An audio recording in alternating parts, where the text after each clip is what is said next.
selamat datang di video part 2 dari materi kita tentang penjualan angsuran.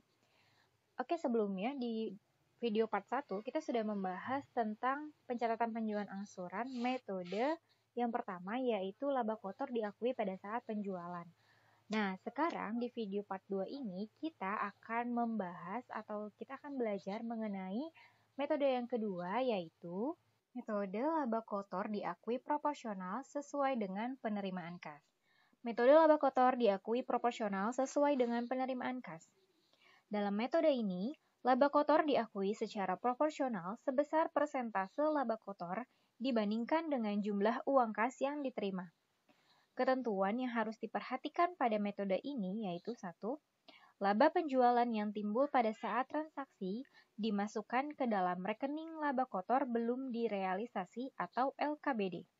Yang kedua, setiap akhir tahun, perusahaan mengakui adanya laba kotor direalisasi dengan cara persentase LKBD dikali jumlah kas yang diterima tahun bersangkutan dan tidak termasuk bunga. Yang ketiga, persentase laba kotor direalisasi dicatat dengan rumus harga jual dikurang harga pokok dibagi harga jual dikalikan dengan 100%. 4. Laba kotor direalisasi kemudian diakui sebagai laba periode yang bersangkutan di laporan laba rugi.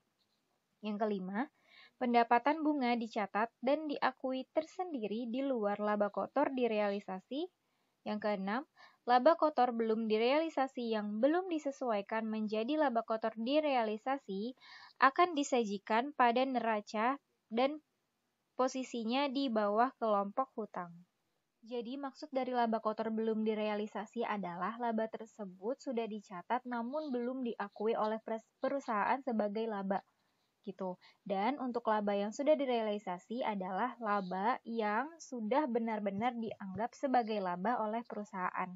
Jadi bedanya antara metode yang pertama dengan yang metode yang kedua adalah kalau metode pertama laba diakui di awal seluruhnya, sedangkan di metode yang kedua laba diakui setiap tahun dengan adanya akun laba belum terrealisasi di awal pada saat penjualan dan adanya akun laba sudah terrealisasi pada akhir tahun untuk mengakui laba yang sebenarnya. Oke, kita masuk ke pencatatan yang pertama. Pencatatan saat penjualan dan penerimaan uang muka. Sama seperti metode sebelumnya bahwa untuk mencatat pada saat penjualan kita harus mencari dulu nilai penjualannya, uang muka, piutang angsuran, harga pokok rumah, dan laba penjualan angsuran. Sehingga pencatatan pada metode yang kedua ini pada tanggal 1 November 2017 yaitu kas didebet sebesar uang muka 20% dikali 6 miliar, hasilnya 1,2 miliar. Piutang angsuran didapat dari harga penjualan dikurang uang muka yaitu 4,8 miliar. Kreditnya rumah, karena kita menjual rumah berarti asetnya berkurang. Senilai 4 miliar dari 20 unit dikali ini harga pokoknya 200 juta yaitu 4 miliar. Dan ada perbedaan di sini. Kalau di metode yang pertama hanya laba penjualan angsuran, kalau di metode yang kedua ini maka akunnya kita gunakan laba kotor belum direalisasi yaitu sebesar laba penjualan angsurannya. 6 miliar dikurang 4 miliar sama dengan 2 miliar. Lanjut ke pencatatan yang kedua, yaitu jurnal penyesuaian penjualan angsuran. Sama seperti sebelumnya, bahwa kita harus menghitung dulu nih bunga mulai dari kita menjual barang sampai dengan kita melakukan pencatatan AJP di tanggal 31 Desember. Mulai dari 1 November sampai 31 Desember didapatlah 2 bulan. Berarti cara menghitung bunganya yaitu 2/12 dikali 10% dikali 4 miliar 800 juta sama dengan 80 juta. Maka jurnalnya adalah piutang bunga di debit, kreditnya pendapatan bunga sebesar 80 juta. Nah, di sini kan seperti yang Ibu bilang di awal bahwa perbedaan lagi untuk metode yang kedua ini adalah di setiap akhir tahun kita harus mengakui laba yang sudah terrealisasi untuk mengakui laba yang sesungguhnya gitu. Maka di sini kita harus cari juga laba kotor direalisasi. Caranya kita harus cari dulu persentase laba kotornya. dengan cara harga jual dikurang harga pokok per harga jual dikali 100%. Tadi kan harga jualnya 6 miliar, harga pokoknya 4 miliar. Terus hasil dari persentasenya adalah 33,33%. Dan dilihat juga dari penerimaan kasnya. Penerimaan kasnya itu kan 1.200.000.000. Dapat dari mana nih Bu? Ini adalah uang mukanya ya anak-anak ya. Jadi kita mengakui laba yang sudah terrealisasinya itu berdasarkan nilai kas yang kita terima atas penjualan angsuran di tahun tersebut. Karena di tahun ini baru kita menerima uang muka saja, maka untuk mengetahui laba kotor direalisasi, kita tinggal mengalihkan dengan nilai uang mukanya. Berarti 33,33% dikali 1,2 miliar sama dengan 399.960.000.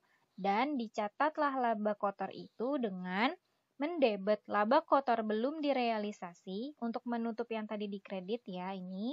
Dan kreditnya adalah laba kotor direalisasi sebesar 399.960.000. Gitu ya anak-anak. Jadi Ibu perjelas lagi bahwa untuk di metode yang kedua ini, jurnal penyesuaiannya ada dua ya anak-anak, yaitu untuk yang pencatatan bunga dan untuk pengakuan laba kotor direalisasi. Next, yang ketiga, membuat jurnal penutup. Sama seperti sebelumnya, cuma karena tadi di jurnal penyesuaiannya itu ada AJP tentang pendapatan bunga dan ada AJP tentang laba kotor direalisasi, maka jurnal penutupnya juga sama. Ada laba kotor direalisasi di debit, terus ada pendapatan bunga dan mengkredit ikhtisar laba rugi. Lanjut ke jurnal pembalik. Di tanggal 1 Januari 2018 kita membuat jurnal pembalik untuk yang AJP pendapatan bunga. Sama seperti metode sebelumnya, bahwa untuk jurnal pembalik kita mendebet pendapatan bunga dan mengkredit piutang bunga sebesar nilai AJP-nya yaitu 80 juta. Yang kelima, penerimaan angsuran pertama. Oke, sekarang kita masuk ke angsuran pertama. Nilai angsuran pokoknya berapa tadi? Kan 4,8 miliar ya. Dibagi dengan banyaknya angsuran 10, maka nilainya 480 juta untuk angsuran pokoknya. Lalu bunganya 6/12 dikali 10% dikali sisa angsuran. Karena belum ada angsuran yang masuk, berarti masih full 4,8 miliar, yaitu sebesar 240 juta. Jurnalnya, kas debit 720 juta, kreditnya piutang angsuran dikredit 480 dan pendapatan bunga dikredit 240 juta. Yang keenam, penerimaan angsuran kedua. Bunganya kita lihat 6/12 dikali 10% dikali sisa angsuran ya anak-anak, berarti 4,8 miliar dikurang 480 juta karena baru satu kali angsuran. Maka didapatlah bunganya sebesar 216 juta. Dan kita mencatat jurnalnya di tanggal 1 November 2018 untuk angsuran kedua yaitu kas di debit 696 juta, piutang angsuran di kredit 480 juta, dan pendapatan bunga di kredit 216 juta. Yang ketujuh, jurnal penyesuaian. Ingat ya anak-anak, kalian akan terus membuat jurnal penyesuaian sampai angsuran tersebut selesai. Nah, berarti untuk jurnal penyesuaiannya ini, ingat di metode yang kedua ini kita bikin jurnal penyesuaiannya dua ya, untuk pendapatan bunga dan untuk laba kotor direalisasi. Untuk pendapatan bunga caranya 2/12 dikali 10% dikali 4,8 miliar dikurang 960 juta. Karena di sini sudah dua kali angsuran ya anak-anak, sehingga didapatlah hasil 64 juta untuk pendapatan bunganya di kredit dan kita mendebet piutang bunga 64 juta. Selanjutnya laba kotor direalisasi. Ingat, untuk laba kotor direalisasi ini adalah dasar perhitungannya penerimaan kas di tahun tersebut. Karena kita akan membuat AJP tahun 2018, maka dasar perhitungannya adalah penerimaan kas di tahun 2018. Jadi kalau untuk AJP 2019 berarti penerimaan kas di tahun 2019. Nah, kenapa sih kok di sini 480 juta, Bu? Padahal kan tadi di jurnal kasnya bukan segini. Nah, ingat lagi di awal Ibu sudah jelaskan, Ibu sudah sebutkan bahwa Untuk laba kotor direalisasi, perhitungannya adalah persentase dikalikan penerimaan kas yang belum termasuk dengan bunga. Maka laba kotor belum direalisasi tahun 2018 adalah 33,33% dikali 960 juta dan didapatlah hasil sebesar 319.968.000.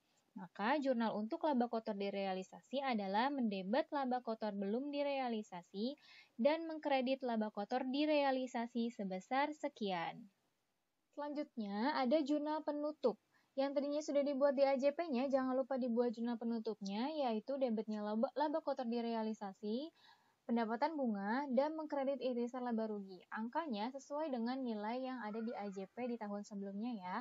Lalu setelah membuat jurnal penutup, di tanggal 1 Januari 2019, kalian juga harus membuat jurnal pembalik untuk membalik pendapatan bunga yang tadi muncul di AJP tahun 2018, yaitu mendebet pendapatan bunga dan mengkredit piutang bunga senilai dengan yang ada dalam AJP tahun 2018. Nah, itu dia materi tentang penjualan angsuran dari Ibu. Semoga apa yang Ibu sampaikan dapat kalian pahami dengan baik, dan video ini bisa dapat kalian manfaatkan untuk belajar dan memperdalam lagi pemahaman kalian tentang penjualan angsuran. Sekian dari Ibu, kurang lebihnya mohon maaf. Wassalamualaikum warahmatullahi wabarakatuh. Sampai jumpa di video selanjutnya.